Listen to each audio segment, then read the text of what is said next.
And hello, everybody. Today I'm delighted to speak to Kirsi Vekka, who is Development Manager at the City of Helsinki, and who is leading the city's participatory budgeting program, OmaStadi. With the overall budget of 22 million euro for the moment and over 160 completed projects, this initiative has become an international example of how citizens can directly shape their city with the use of digital tools. We'll discuss the lessons from Helsinki, of course, and maybe some other European municipalities, as well as the role of digital tools in participation. And, of course, the future possibilities of artificial intelligence and democracy at the local level. So, Kirsi, if you don't mind, we are ready to start. And the first question from my side is actually even not a question, but rather a proposition to you. Could you briefly introduce this OmaStadi participatory budgeting program and share what you are most proud of so far about this program? Please, you're welcome. Thank you, Dennis, for inviting me for this interview. I think at the moment we are running the fourth round of participatory budgeting in Helsinki, and it is called OmaStadi, which means my city in English. And we started 2018, so this is as I said already fourth round. And I think we have been able to develop the process a lot during the years. And I'm really proud of it, how well we have been able to modify it according to the feedback we have been receiving both from citizens but also from the city's experts. Because I think that the only way that democracy really survives, that it's living and alive and it's adaptive to the needs of the citizens at the moment. And we have been really carefully listening to our citizens and also city employees. And of course, now as we are running the fourth round, I'm also extremely proud of all the projects we have been able to implement. It's a really nice mixture of different needs and different ideas, and you can see that they are quite well reflecting the variety of people living in Helsinki. City of Helsinki is still growing quite fast. We have a lot of people moving in, and I think it's really important that the projects we are implementing and the proposals we are getting are reflecting the variety of the needs and the ideas of the different kinds of citizens living in Helsinki. Okay, that's really very interesting and inspiring. But from your experience, what have been the biggest surprise in how the citizens used the participatory budgeting? Any projects that stood out in some unexpected way, maybe? Yeah, thank you. That's a great question, because I think one of the strengths of participatory budgeting process in Helsinki has been indeed that it has been somehow been pushing forward city on implementing those kind of projects that we have been maybe hesitating before, or we haven't had maybe resources to do that. And I'm really proud of the way how proposals coming from the participatory budgeting have been able to opening up, for example, the sea and the islands around the city of Helsinki. One of my favorite projects is actually already from the first round, where we initiated and implemented this kind of boat that is driven by the solar power, and that has been used in several other projects that we have been implementing from OmaStadi since that. And the peak of this process was maybe last summer, when we were able to open a completely new route in the eastern part of Helsinki, in the archipelago. It was a route that took 3 hours, and we were able to open a new islands for citizens to visit and also build a new infrastructure. And another example maybe is from the sports sides, because there has been a lot of pressure from the citizens that the city should open up much more new winter swimming places. And this is something that we have been able to do from OmaStadi. And also now we are about to build new saunas, or it is a new concept that the city is building with the money of participatory budgeting, the piers and the infrastructure.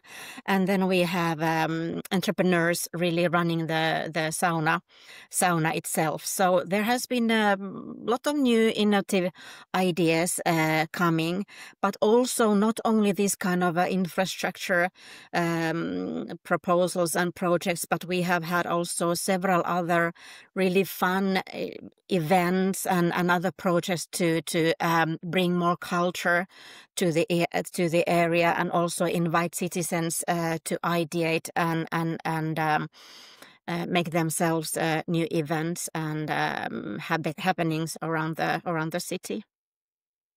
Okay, great. And how do you think how do digital tools and maybe artificial intelligence in the nearest future help you make participation more inclusive and accessible for all the groups in Helsinki? I mean, does it really empower you, give some more opportunities to the vulnerable groups, or just the groups which were excluded from this process to be more engaged into the participatory processes? Yeah.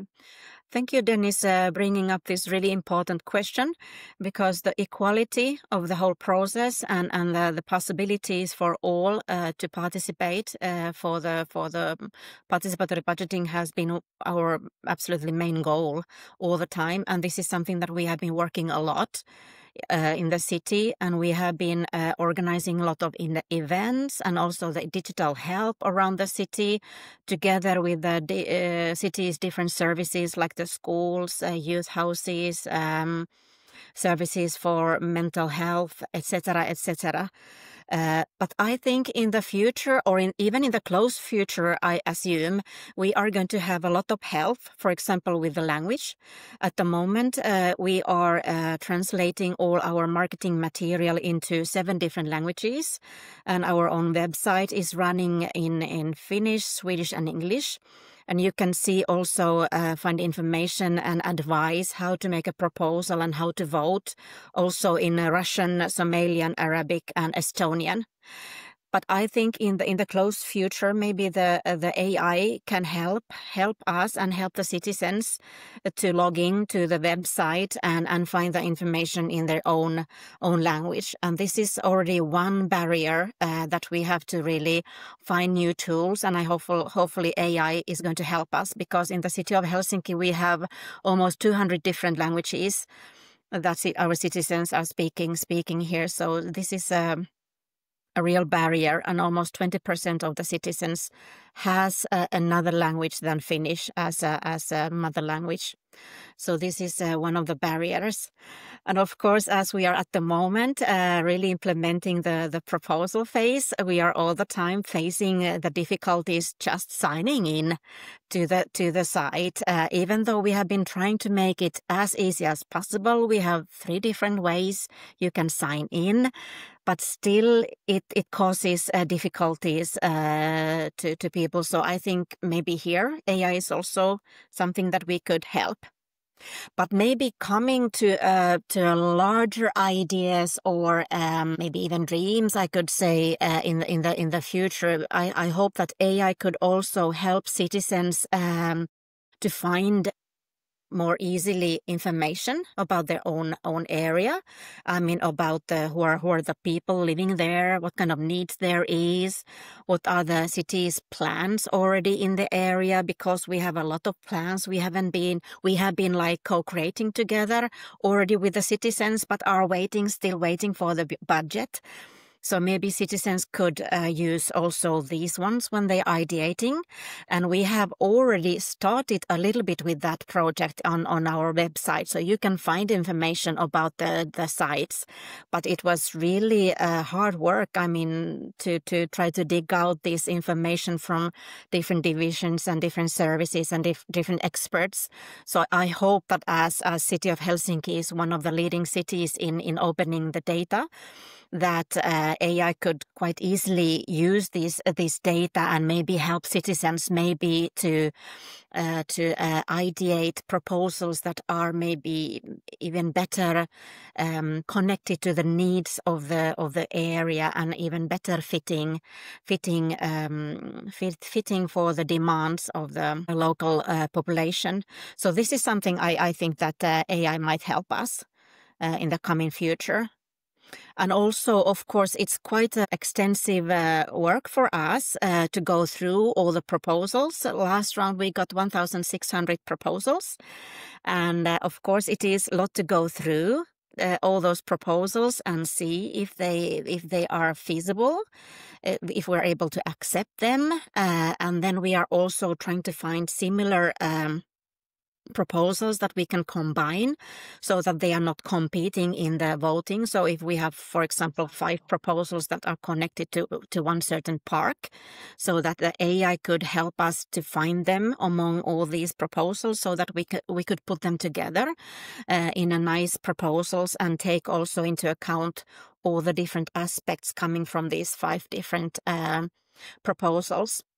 This is actually something that we have been already having several trials with the AI. We have been trying to use AI for this, but so far it hasn't been very successful. So I think we still have to wait a little while. But I think in a very close future, we are able to use AI also for this.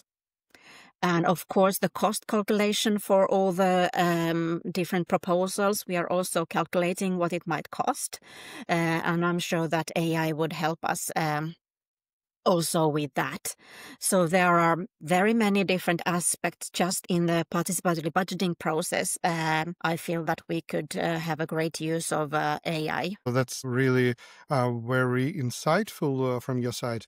And as far as I know, you're also on the board of ALDA, European Association of Local Democracy.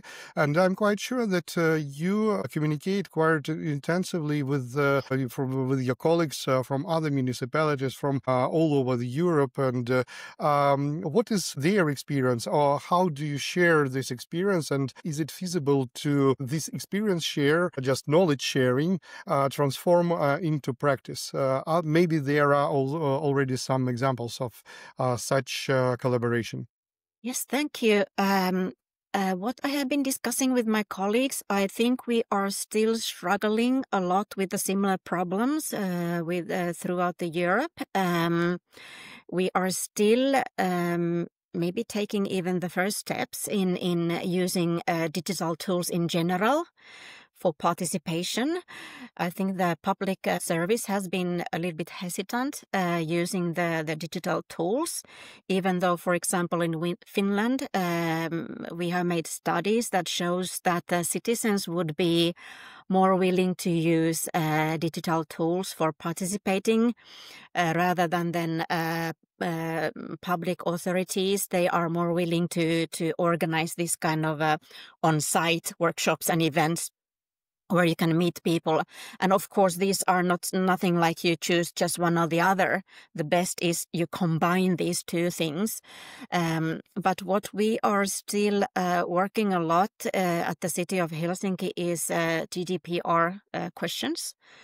And in general, the rules, how to use AI, what is the responsible way of using it, and what are the things that we have to take into account and we have to remember when we are using the AI. So we have been already making rules for all our employees, how to use it. But then, of course, before taking into use any tool that is using AI, we have to also make this kind of a data protection evaluation. And that is also something that takes always quite a while. So I think there are these data protection issues, but also that AI is developing also at the moment quite fast. And we are often very busy on a local level with our daily work, so that we would really also should have more time to keep eye on things, how things are developing, and really to also maybe share more best practices, how to use them and how we have been using them. And I think there is also a lot of fear against AI, because of course we can use it also in a very bad way. So I think we are still in a phase that before taking AI before we can really understand the full potential of AI, we should also try to make trials and experiments also with the other digital participation tools as well. I think that I won't make a mistake if I call you an AI optimist. Yes. Yep. And that's actually the next question from my side. To what extent, at your point, AI could be already integrated into the participatory processes? And what is the perspective of AI? Where, at what sectors, at what exact directions it could be more efficient than a human, or at least at what sectors it could assist a lot with the participation? Yeah. I think on a local level, we are really good at making surveys. We are asking a lot of questions from our citizens when we're developing any services or doing the urban planning, and that is, of course, the way to do it. But far too often, I think we also find it that we have difficulties to find time to go through all the answers. And this is just the basic level where AI could really help us a lot. I mean,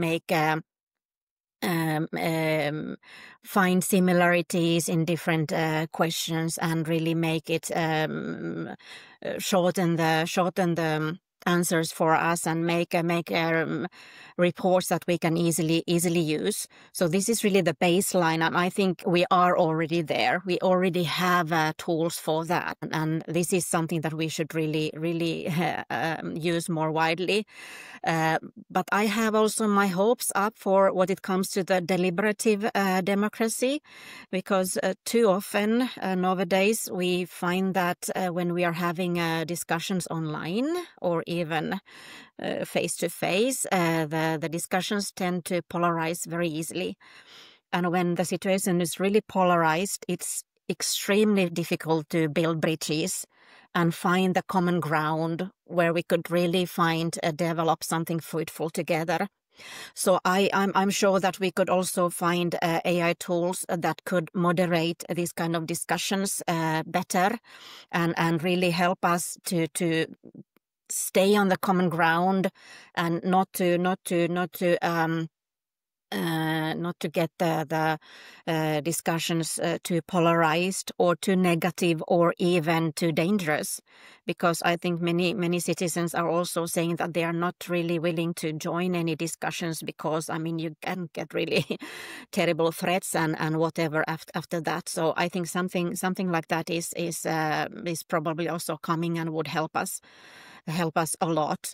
But what if we think about broader concept of the democracy, we are already seeing, and in a very close future, we will probably also struggle a lot more about misinformation and disinformation. And as a city, of course, it is extremely important that the citizens are trusting us. They can trust the information coming from us. They are willing to have a dialogue with us. So somehow we should be also able to much better to detect the misinformation and harmful disinformation, and also gain the trust from the citizens. So this is also something that I'm sure that we could use AI tools in coming future, or we should already now be much more aware of it, that it's really going to be something harmful for our actions also in the city side.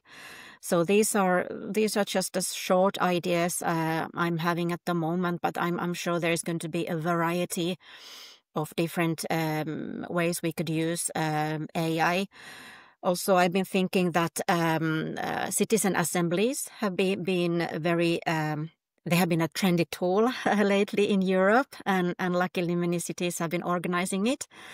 But what I have been discussing with my colleagues around the Europe, also it is quite a task for citizens joining this kind of assembly, because they are really getting a lot of new information that they should really quite quickly to understand and discuss and learn. So I think also in this learning process, I'm sure that AI could have some sort of help that makes summaries, or make the learning more fun, or help to have the discussions and dialogue and deepen maybe the discussions, and maybe feed some information along the way, so that it would be maybe even more efficient learning process, and then the outcome could be even more improved. So there are several different aspects if you think about the really the methods, but also if you think about the defending the democracy in general, how we could use AI. Yeah, that's true, and you actually emphasized several times the word trust. Yeah, so this aspect, which is really very crucial. And how do you think is it the local authorities to invest their efforts to build this trust? Yeah, to make the artificial intelligence or digital tools trustful for the citizens, or another way around? Is it artificial intelligence and digital tools to become this breach to build the trust between the citizens, or enhance trust, so to say, between citizens and the local authorities? What is your opinion about that? That's a tricky question. Finland is a nation of really high trust. We have an extremely high trust on our authorities. I think it's the highest in Europe. But still, what I'm thinking, there is still a lot of also suspicious thinking against AI, and it's completely motivated. I'm not saying that. It can be also used in a very non-democratic processes and actions as well. But I think in general, of course, the trust is coming from the interactions between humans. I mean, how we are dealing with the taxpayers' money. Also, Finland is one of the least corrupted cities, or the nations in countries in the Europe. So if there is a lot of corruption, you don't really know where the taxpayers' money is coming, or you get a lot of promises on the elections, and then you never see what is going to happen. I mean, of course, that is also just embedded in the democracy, how you're running your democracy and how trustworthy you are in that, and that is nothing that the AI can really help. But of course, in this kind of a dialogue, and how you can maybe trust on that the information you're getting from the city is trusted, there maybe it can help. But there is no easy way. I think there is really the question of both digital tools, but really this human interaction, how we are treating each other, and how we can make the rules, how we are working in our city and in our democracy, and how we are trying to strengthen it and build the trust among each other and among the citizens and the public authorities and the politicians. Kirsi, thanks a lot for this insightful and inspiring conversation. And I'm really thankful to you for sharing all your ideas and your perspectives on the development of artificial intelligence and local democracy. But the final question from my side would be, in case you're expected to give some kind of advice to a city, to a municipality, which is just starting its journey with the digital tools and the participatory democracy. What would be this advice? What would you recommend them, considering your experience and considering the perspectives which we have just discussed? Yes, thank you. I think what I have really learned with our digital participation processes in the city of Helsinki, and especially, of course, with the participatory budgeting, is that it is not only digital process, or it's not only meeting people. I mean, it's really combination. And even though you're running a digital process, you really still have to have a quite well thought plan how you reach out for the citizens. Otherwise, you might end up listening to only the voices that are already heard, that are the powerful ones, the ones who know how to use the tools, who have the resources. So you really have to invest also reaching out for all kinds of minorities and, of course, young people as well, and elderly. People coming from different cultural and language backgrounds. So that is really, really important.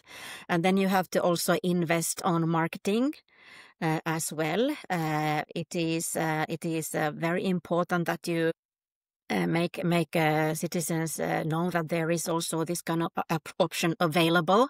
But maybe first of all, you have to also make sure that you're asking them to join you or participate to something that you can really say that, okay, this is going to have some sort of effect. Or you are very open okay, we're going to ask you about this. And this is what we're going to do with your answers and with this dialogue we're going to have with you. And so this is, of course, the starting point. Otherwise, it's no use to start something that you just maybe cause even more frustration, that people feel that, okay, once again, the city was asking something and nothing really happened. So you have to also invest on giving feedback. What happened? We were asking you, we had these workshops, we were developing things together. We had a great discussion. You had a lot of new ideas. Now we have a clear idea what you're thinking and what did we do with this information? Where was it that you were able to influence and participate? So this is I think one of the key lessons we have learned during our process. Thanks a lot again for this wonderful conversation, and I'm quite sure that there will be a lot of those who would like to speak to you again and again, and maybe to contact you. But we do understand that you're quite busy with all the participatory processes, and actually with the new wave of the participatory budgeting now. Nevertheless, we will be very glad to see you once again if there is such a possibility, maybe a bit later, with the insights and the feedback from the new wave, for instance, or maybe from introduction of new digital tools in the city of Helsinki. Thanks again, and I do hope to see you soon at our program, at our podcast. Thank you very much. I would be delighted to come back again. Thank you.